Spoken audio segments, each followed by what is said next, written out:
मगर सरकार एक कान खोल करके सुन ले, हम संविधान मानने वाले लोग हैं, हम संविधान से प्यार करने वाले लोग हैं, हम अमन पसंद लोग हैं। इसी का एक प्रतीक दिया, वरना भीम आर्मी आज़ाद समाज पार्टी की सिपाही इतने मजबूत हैं कि अगर रामलीला मैदान के अंदर आपने परमिशन नहीं दी थी तो वहीं रोड पर तंबू और अपना बम्बू गाड़ करके वहाँ भी विरोध प्रदर्शन दर्ज कराने का काम कर सकते हैं। क्या इस महारैली से कोई असर पड़ेगा सरकार पर? देखिए, अगर इस महारैली को देख करके भी सरकार के कान नहीं खुले तो वो कान खोल करके सुन ले कि 2027 के अंदर जो इलेक्शन आ रहा है और आगे भी जो अलग अलग प्रदेशों के अंदर जो इलेक्शन आ रहे हैं, जो छोटे छोटे जिन 2014 के बाहर जो बाहर आ गए थे, ये भीम आर्मी के लोग, आज़ाद समाज पार्टी के लोग उसे एक बोतल के अंदर बंद करके कैप लगाने का काम करेंगे। और अगली बार जो चुनाव आएगा लोकसभा का, जो बड़ा जिन 2014 के अंदर जो बाहर आया हुआ था, जो लोगों को आपस में लड़ाने का काम करते हैं, जो आपस में नफरत फैलाने का काम करते हैं, उस जिन को ऐसे ताबूत के अंदर पैक करा जाएगा और ये बहुजन समाज के लोग ऐसी कील ठोकेंगे कि वो जिन दोबारा निकलने की हिम्मत नहीं कर पाएगा। देखिए, मैं आपको बताऊं, ये हमारा भोला बहुजन समाज को यही समझना होगा कि जो सड़कों पर जब इलेक्शन आ रहा था तो संविधान को लेकर के, बाबा साहब की प्रतिमाओं को लेकर के, बाबा साहब की फोटो को लेकर के दुहाई देते घूम रहे, हम संविधान बचाने वाले हैं, हम संविधान बचाने वाले हैं। चाहे वो कांग्रेस हो, चाहे वो सपा हो, चाहे वो अन्य पार्टियां हो, मुझे बताओ, जब आज बहुजन समाज के लोगों के दिलों में दर्द है, इन्हें आपस में लड़ाने का काम किया जाता है, तो मुझे बताओ वो पार्टियां कहां खड़ी हैं। बहुजन समाज को समझना होगा कि इस वक्त पूरे हिंदुस्तान के अंदर चेहरा बेनकाब हो गया है, बिल्कुल बेनकाब हो गया। और ये बहुजन समाज को समझना होगा कि पूरे हिंदुस्तान के अंदर अगर बहुजनों की कोई आवाज उठाने वाला अगर कोई नेता है तो वो शेर दिल पूरे हिंदुस्तान का सबसे चहेता हमारा सांसद भाई चंद्रशेखर आजाद जी हैं। निगाह उठा करके देखो, पूरी दिल्ली के अंदर आपको एक नीला सैलाब आता हुआ दिखाई देगा। और ये एक चेतना है, एक मैसेज है सरकार के लिए कि अगर सरकार हमें बांटने का काम करेगी तो उस सरकार की ईंट से ईंट ये बहुजन समाज के लोग जो हैं वो बजाने का काम करेंगे। एक प्रोपेगेंडा फैला रहे हैं कि बहुजन समाज के लोग सुप्रीम कोर्ट के खिलाफ, हम सुप्रीम कोर्ट के खिलाफ नहीं है। सुप्रीम कोर्ट के अंदर जो बैठे हुए ऐसे लोग जो मनुवाद विचारधारा के लोग हैं, जो छुआछूत ऊंच नीच भाई को भाई से लड़ाने वाले लोग हैं, ऐसी विचारधारा के खिलाफ हम लोग यहाँ आने का काम किया हमने।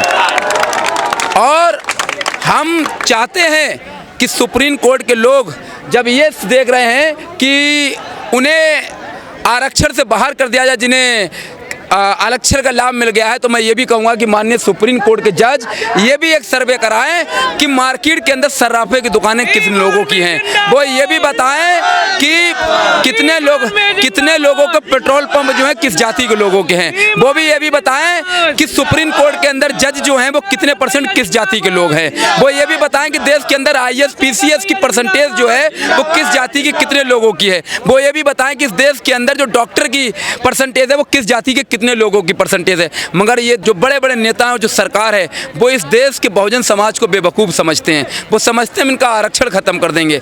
और सरकार खुद फ्रंट पे ना आकर के उसने सरकार गुमराह कर रही है क्या? बिल्कुल गुमराह, सरकार बिल्कुल गुमराह कर रही है। आप ये देखिएगा कि अगर सरकार डायरेक्ट कोई अमेंडमेंट लेकर के आती, कोई बिल लेकर के आती कि आरक्षण के खिलाफ, तो उसे पता था कि इस देश के अंदर एक जन आक्रोश पनपता, मगर उसने एक मुखौटा लगाया और उस मुखौटों का नाम जो है वो सुप्रीम कोर्ट है। और सुप्रीम कोर्ट के जजों को आगे कर करके उसके दामन में छुप करके इन दलित समाज के, पिछड़े समाज के लोगों के लिए, दबे कुचले समाज के अधिकारों को निगलने का काम कर रही है। जन सैलाब आज आया है चंद्रशेखर के कोल पर, इसको क्या कहना है? देखिए, ये जन सैलाब वो जन सैलाब है जिसे मैं एक शेर के माध्यम से ये कहूँगा कि जर्रों में रह के चमक छोड़ जाऊँगा, जर्रों में रह के चमक छोड़ जाऊँगा, अपनी पहचान दूर तक छोड़ जाऊँगा।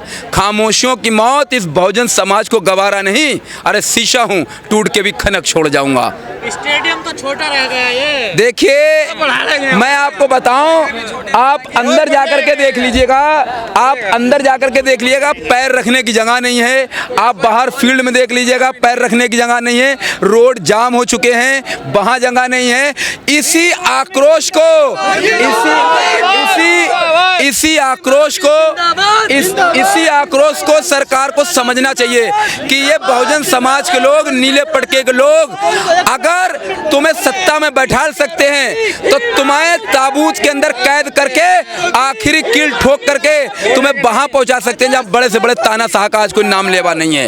ये वही समाज के लोग हैं और आप देख लिए उठा करके बहुत से बड़े तामान। और सच में बताऊं आपको, इस बहुजन समाज को कुछ समय के लिए बलगला दिया गया था। परमिशन को लेकर भी बहुत बड़ा ड्रामा हुआ, कभी रामलीला मैदान, कभी जंतर मंतर, परमिशन को भी लेकर बहुत सारी सरकार। मैं आपको बताऊं कि हमारी रैली रामलीला मैदान में प्रस्तावित थी और रामलीला मैदान में प्रस्तावित होने की वजह जब हमारी परमिशन कैंसिल हुई तो उसके बाद में हमारी परमिशन को कराने के लिए यहाँ इंदिरा गांधी स्टेडियम में रखा गया। ये जो आज जनसैलाब आया हुआ है, ये सिर्फ नारे लगाने के लिए यहाँ नहीं आया हुआ है, बल्कि अपने सीनों के अंदर एक दर्द भी लेकर के आया हुआ है। और वो दर्द, ऐसा दर्द कि जिसे सरकार आए दिन कुरेदती रहती है और बहुजन समाज जो सदियों से जिसका ऊपर अत्याचार होते चले आए हैं, दबे कुचले समाज जो आज लगभग 78 सालों में कुछ हद तक अपने पैरों पर खड़ा होना सीखा ही था, सरकार फिर इस आरक्षण का वर्गीकरण लेकर के आकर, क्रीमी लेयर लेकर आकर उनके कदमों को, पैरों को तोड़ने का काम करना चाहती है। कहा कि क्रीमी लेयर लागू नहीं होगा, विश्वास नहीं है आपको? देखिए, आप कौन से पीएम जी की बात कर रहे हैं जिनके सरकार के मंत्री और वो खुद कह करके बदल जाते हैं कि एक जुमला है। सरकार कैसे कर ले, ये सरकार वही सरकार है जो किसानों के विरोध में एक बिल लेकर के आई है। ये सरकार वही सरकार है जो आए दिन मुसलमानों के विरोध में बिल लेकर के आती रहती है। ये सरकार वही सरकार है कि जो जब एक दलित का बच्चा अछूत का समझ करके उसे एक मटके से पानी निकालने पर मार दिया जाता है, तो ये सरकार के प्रधानमंत्री से लेकर कोई मंत्री अपने लब खोलने का काम नहीं करते हैं और दलित समाज के लिए कोई बोलने का काम नहीं करते। ये लोग कैसे उन पर विश्वास कर लें? कुछ दलित तो खुश है ना इस फैसले से, देखिए सुप्रीम कोर्ट। देखिए, चटुकार टाइप के और समाज में धोखा देने वाले हमेशा लोग रहे हैं, मगर वो सिर्फ चंद लोग हैं। मैं आपको बताऊं, आप इस वक्त भाई ने जो ऐलान किया है उसको सब निभाएंगे। और हमारे एक चंद्रशेखर भाई हैं जो सांसद में भी बैठे हैं अभी, उनके द्वारा जो भी फैसला लिया गया है हमारे SC ST OBC के सम्मान में, हम उसको पूरा करेंगे। मैं नईम रज़ा मंडल उपाध्यक्ष आज़ाद समाज पार्टी बरेली मंडल से। सबसे पहले तो आप सभी पत्रकार बंधुओं का धन्यवाद कहेंगे कि आप इस महारैली को कवरेज करने के लिए आए, क्योंकि गोदी मीडिया के कम ही पत्रकार यहाँ दिखाई दे रहे हैं और आप जैसे लोग ही हम लोगों की, बहुजनों की आवाज़ जन जन पहुँचाने का कार्य करें, तो आप सभी लोगों का साधुवाद, धन्यवाद। और जो आज भाई ने आह्वान किया था आरक्षण के खिलाफ इस रैली का, तो आप देखते होंगे कि इस पूरी दिल्ली की हर एक गली कूचे सड़कों पर आपको जय भीम, इंकलाब जिंदाबाद, आरक्षण विरोधी सरकार मुर्दाबाद के नारे लगते हुए आपको नजर आएंगे।